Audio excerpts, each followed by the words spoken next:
Da giorno 16 a giorno 19, in pieno clima ferragostano, quando la Valle Templi è fortunatamente invasa da migliaia e migliaia di turisti, noi come ogni anno siamo pronti ad accoglierla al Giardino della Colimpetra di pomeriggio, accanto al nostro livo secolare, per dargli una pausa di bellezza e di piacevolezza. Allora, cosa accadrà? Ci saranno dei musicisti, esattamente giorno 16 ci sarà l'immarcescibile, il bravissimo interprete della canzone siciliana Nenè Shortino.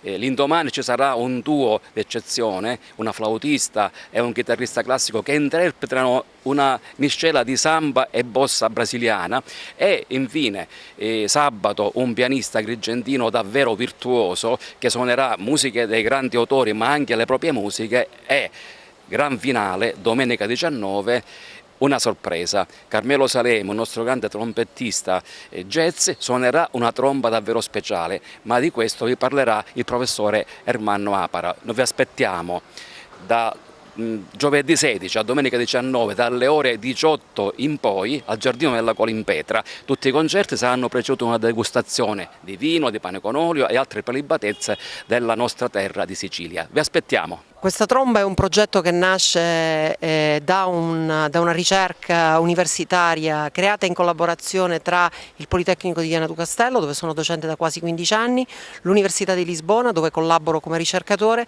e 12 imprese.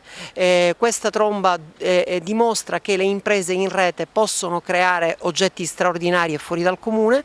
Dopo 70 anni che in Portogallo non si produceva uno strumento musicale, un siciliano, un agrigentino, mette insieme queste 12 imprese, di cui solo una relazionata direttamente alla produzione di strumenti musicali, e crea questo strumento che in Portogallo ha fatto un successo incredibile.